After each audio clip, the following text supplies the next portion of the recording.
심각하게 보이시나요?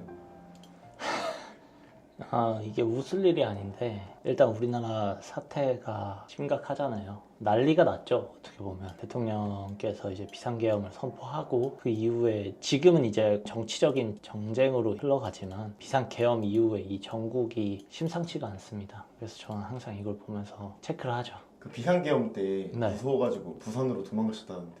저요? 네. 아니요, 저는 당당하게 여의도 공원에 가서 좀 러닝을 좀 할까, 그 상황이 너무 궁금하더라고요. 당당하게 있으려고 했지만 집에만 있었습니다. 혹시나 몰라서. 근데 저는 막 그 뉴스도 처음에는 그 장난인 줄 알고 그냥 일하고 이랬거든요. 맞아요. 저도 단체 카톡방에서 갑자기 웬 계엄이냐 뭐 이런 말이 있길래 저는 다른 얘기하는 줄 알았거든요. 근데 갑자기 계엄령 선포 이게 딱 기사로 나오더라고요. 와, 이게 계엄이 이루어질 수 있구나, 이런 생각을 했죠, 그때는. 그래서 저희 채널이 아무래도 변호사 박준법이잖아요. 네네네. 근데 이제 계엄도 법에 관련된 얘기니까 그쵸. 한번 변호사님께 여쭤보면 어떨까? 네네. 좋습니다. 계엄 뭘까요? 일단 계엄령 자체는 대통령이 선포할 수 있는 거고요. 계엄령의 뜻을 한번 정확히 살펴보자면 이제 마샬로, 영어로 마샬로죠. 그러니까 전시사변이나 국가의 비상사태가 발생했다고 생각할 경우에는 이제 대통령이 군권을 행사하는 거죠. 군대를 투입해서, 병력을 투입해서 통치를 하는 거를 계엄령을 내린다, 계엄을 선포한다고 하는데, 헌법에 규정이 돼 있어요. 헌법 77조에 보면 대통령은 전시 또는 이에 준하는 국가 비상사태에 있어서 병력으로서 군사상의 필요에 응하거나 공공의 안녕질서를 유지할 필요가 있을 때에는 법률이 정하는 바에 의하여 계엄을 선포할 수 있다, 이렇게 되어 있거든요. 지금 국민들이 많이 분노를 하고 있는 상황이잖아요. 근데 이 분노를 하고 있는 상황 자체가 과연 이 헌법에 규정된 이 요건을 갖추었냐가 문제가 되는 것 같습니다. 근데 이 헌법의 요건을 갖추었는지를 살펴보면 일단 여기에서 이 법률이 정하는 바라는 건 계엄법이거든요. 계엄법이라는 법이 또 따로 있어요. 우리나라의 법 중에 계엄법이 있어서 그 계엄법에는 뭐 거기에 대한 요건, 그리고 그 행사할 수 있는 절차나 뭐 이런 것들이 규정이 되어 있거든요. 과연 그 요건을 갖추었냐에 대해서 지금 국민은 공감을 하지 못하는 거죠. 왜냐하면 헌법상으로 볼 때 전시사변 또는 이에 준하는 국가 비상사태라는 것을 요건으로 하고 있는데 그 요건에 있는지가 문제가 되고 있는 상황입니다.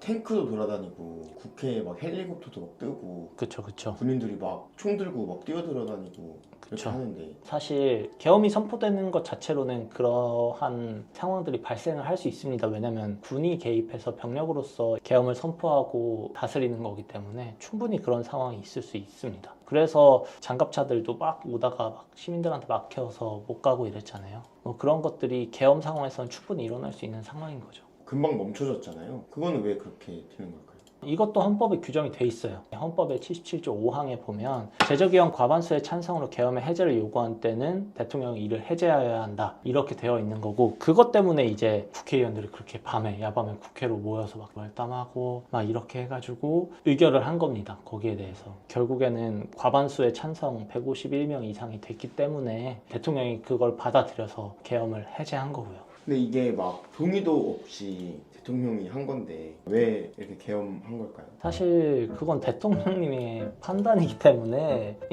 다 그게 의문이잖아요. 도대체 왜 한 건가? 다들 의문을 가지는 상황인데, 근데 대통령 본인이 생각하시기에는 지금의 이 정치적인 상황이나 이런 게 계엄의 요건인 전시사변 또는 이에 준하는 국가 비상사태에 해당한다고 판단을 했기 때문에 그런 결정을 내리지 않았을까라고는 생각을 합니다. 그 부분에 대해서는 정치인뿐만 아니라 그냥 모든 국민들도 다 각자의 판단을 하는 거니까 거기에 대해서는 제가 뭐 따로 조심해야죠.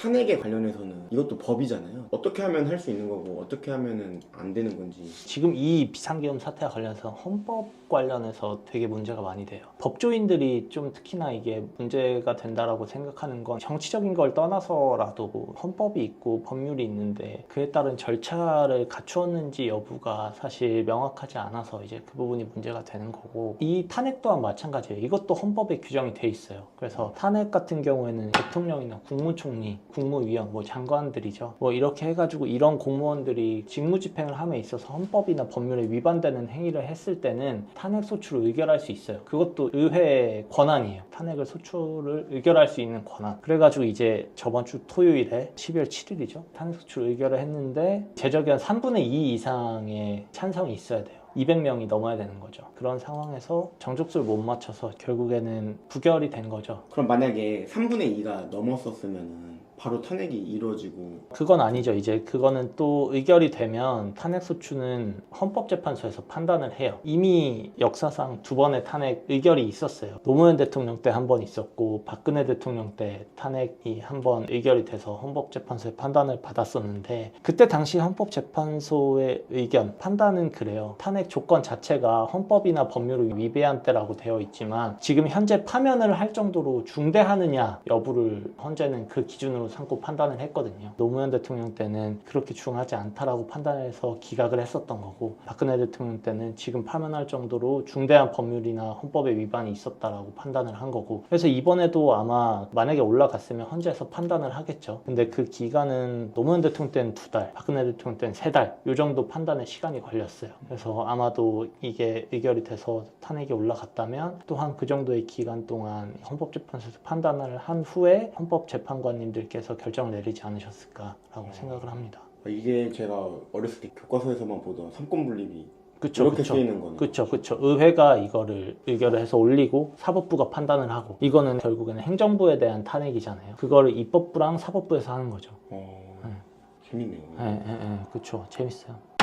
제가 변호사의 입장에서 말씀을 드리자면 일단 이 비상계엄 사태 자체의 그 요건을 갖추었냐 여부에 대한 판단은 앞으로 국민들이 계속 해나가실 거라고 생각을 하고 이후의 정국들에 대해서는 당연히 법이랑은 연관이 돼 있으니까 법의 영역이지만 그보다는 정치의 영역이라고 생각을 하기 때문에 지금 이 시국을 어느 당이든 너무 정치의 수단으로만 사용하지 말아주시고 국민들을 위해 국민들을 위한 해결책들을 제시해 주실 수 있었으면 좋겠습니다.